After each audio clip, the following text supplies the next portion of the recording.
Hacker Bjorka ditangkap petugas Direktorat Reserse Siber Polda Metro Jaya setelah membobol 4,9 juta data nasabah sebuah bank swasta. Ya, tersangka juga mengaku memiliki data sejumlah perusahaan untuk diperjualbelikan secara ilegal.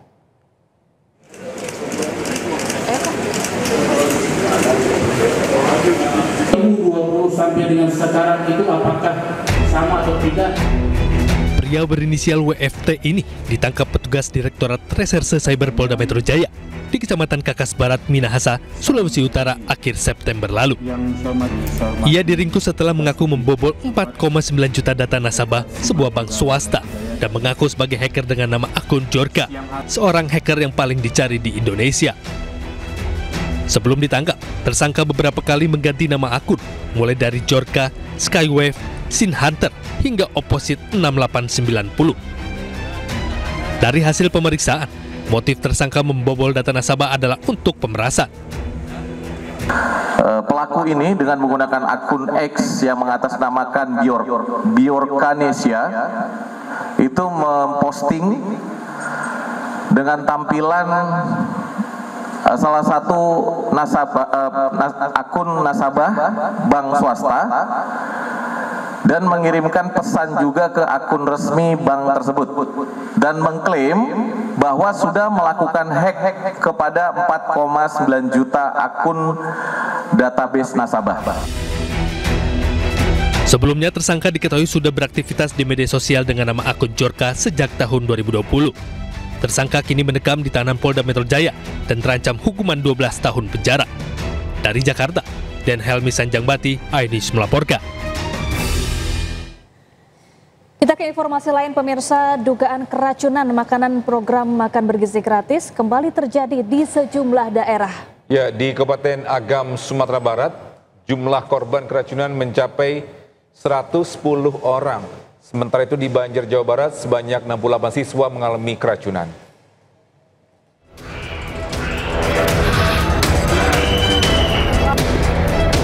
Jumlah korban dugaan keracunan program Makan Bergizi Gratis atau MBG di Kabupaten Agam, Sumatera Barat terus bertambah menjadi 110 orang hingga Kamis siang. Kasus keracunan massal yang menimpa murid, guru, dan orang tua diduga bersumber dari menu nasi goreng yang diproduksi Dapur Umum SPPG Kampuang Tangah, Lubuk Basung pada Rabu siang. Pemerintah daerah menetapkan status kejadian luar biasa dan menegaskan seluruh biaya pengobatan korban ditanggung Pemkab Agam. 11 pasien baru dirawat di Puskesmas Manggopoh dan 13 pasien baru di RSUD Lubuk Basung. Puskesmas Manggopoh kini dijadikan posko KLB dan seluruh biaya pengobatan ditanggung Pemda. Diketahui ini merupakan kasus keracunan pertama program Makan Bergizi Gratis di Sumatera Barat.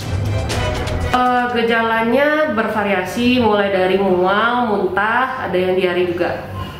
Usianya itu dari usia SMP yang paling besar itu 14 tahun. Terus ada yang SD juga, ada yang TK juga ada.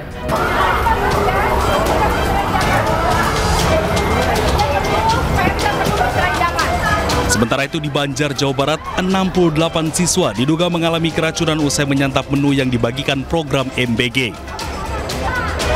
Sejumlah siswa mulai terlihat tidak nyaman, keluhan bermula rasa mual dan pusing yang dengan cepat berkembang menjadi sesak nafas. Situasi semakin tidak terkendali ketika jumlah siswa yang mengeluh sakit terus bertambah, memicu kepanikan di antara para guru dan siswa. Data sementara dari ratusan siswa yang hadir di sekolah, 68 siswa dari kelas 7, 8, dan 9 terpaksa dilarikan ke 3 rumah sakit di kota Banjar, yaitu RSUD Banjar, RSPMC, dan RS Mitra Idaman. Proses evakuasi berlangsung dramatis di bawah guyuran hujan. Tenaga medis yang datang menggunakan 20 ambulans dibantu oleh para guru dan staf sekolah tampak kewalahan menghadapi banyaknya siswa yang kondisinya terus memburuk.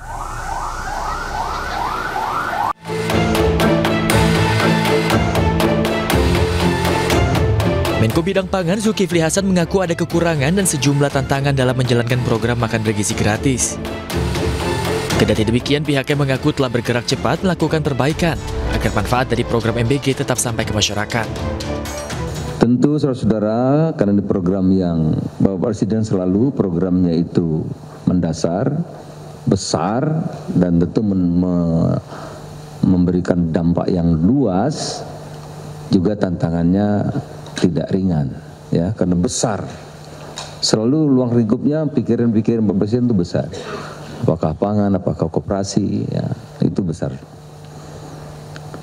Oleh karena itu tentu ada tantangan dan kekurangan, tapi saudara-saudara, komitmen pemerintah jelas, respon cepat, instruksi Bapak Presiden tegas, perbaiki sistem, perkuat tata kelola MBG secara menyeluruh. Sementara itu, Kepala Badan Gizi Nasional Dadan Hindayana mengatakan pihaknya menghentikan sementara sejumlah satuan pelayanan pemenuhan gizi SPPG atau dapur MBG yang bermasalah. Pihaknya juga memastikan program MBG akan tetap berjalan di tengah desakan moratorium. Yang terkait dengan kegiatan MBG, saya tetap diperintahkan oleh Pak Presiden untuk melakukan percepatan-percepatan karena banyak anak, banyak orang tua yang menantikan terkait kapan menerima makan bergizi gratis. Di luar perintah itu saya tetap melaksanakan kecuali nanti Pak Presiden mengeluarkan perintah lain. Sebelumnya sejumlah kasus keracunan program makan bergizi gratis kembali terjadi di sejumlah daerah. Para kepala daerah pun menetapkan status KLB atau kejadian luar biasa dan menghentikan penyaluran MBG di sejumlah wilayah. Dari Jakarta, Ismalia, Iriansyah Wahyudi, Adi Supriyatna, A-News melaporkan. Ya, pemerintah pastikan seluruh biaya perawatan korban keracunan program makan bergizi gratis akan ditanggung negara. Ya, mekanisme pembiayaan akan dilakukan di tingkat kabupaten dan kota.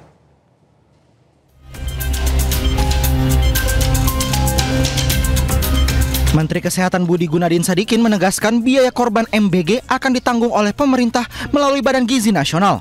Aturan penanganannya sudah tercantum dalam regulasi yang berlaku. Nanti ini ditanggung biayanya oleh pemerintah, dalam hal ini oleh BGN. Selain itu, Kepala Badan Gizi Nasional Dadan Hindayana juga menjelaskan bahwa ada dua mekanisme pembiayaan untuk perawatan para korban MBG yang dilakukan di tingkat pemerintah kota dan kabupaten setelah menetapkan status kejadian luar biasa atau belum. Jadi ada dua daerah yang sudah menetapkan KLB di tingkat kota kabupaten, dan ketika pemerintah kota kabupaten menetapkan KLB maka itu pemerintah daerah bisa mengklaim pendanaannya itu ke asuransi. Nah, kemudian bagi daerah-daerah yang tidak menetapkan KLB maka seluruh biaya sejauh ini ditanggung oleh Badan Gizi Nasional. Sementara aturan untuk penanganan KLB dipastikan sudah sesuai dengan mekanisme yang jelas dan mirip dengan penetapan status bencana. Dari Jakarta, Ismalia, Iriansyah Wahyudi, Ade Supriyatna, I-News melaporkan. Pemirsa, Menteri Kesehatan Budi Gunadi Sadikin ungkap dapur MBG yang bersertifikat higienis sudah 100 dapur. Ya, Menkes targetkan semua dapur MBG tersertifikasi sebulan ke depan. Layak haji dan sanitasi ini kan kemarin angkanya sekitar berapa 20-an ya. Jadi dalam waktu 2 hari 3 hari per kemarin tuh udah 96. Jadi naik dari 36 ke 96 dan per hari ini sudah di atas 100 angkanya. Jadi angka itu sekarang per hari kita review. Ya, angkanya per hari kita review. Kalau ditanya targetnya kapan, saya dan Pak Dadan itu udah menargetkan paling lama 1 bulan. Ya, sudah ada surat resminya, diharapkan semua SPPG-nya ini sudah bisa mendapatkan SLHS. Ya, Menko Polhukam periode 2019-2024 Mahfud MD mengungkapkan bahwa program makan bergizi gratis yang sudah berjalan saat ini tidak memiliki aturan dan dasar hukum yang jelas. Ya, menurut Mahfud MD, hal itu membuat tata kelola program MBG menjadi tidak jelas. Tata kelolanya kan minimal asas kepastian hukumnya tidak jelas, ya. Siapa yang melakukan apa, yang bertanggung jawab ini siapa, kepada siapa, kan gitu kan. dari siapa kepada siapa kita kan tidak tahu. Asas kepastian, sekolah tidak tahu menahu juga. Oke, asas kepastian hukum itu di Undang-Undang Administrasi Pemerintahan kan, Pak? Asas umum pemerintahan yang baik. Ya, okay. Sudah ada undang-undang khusus. Di situ ada dua asas yang penting sebenarnya. Asas kepastian hukum dan asas pelayanan. Banyak tuh, ada 8 asas di situ, tapi kita ambil 2 saja. Misalnya asas kepastian hukum. Tidak tersedianya peraturan perundang-undangan yang bisa diakses. Kalau kita mau mengatakan, oh itu di kabupaten sana, atau di sekolah sana, atau di pengelola dapur nomor sekian, itu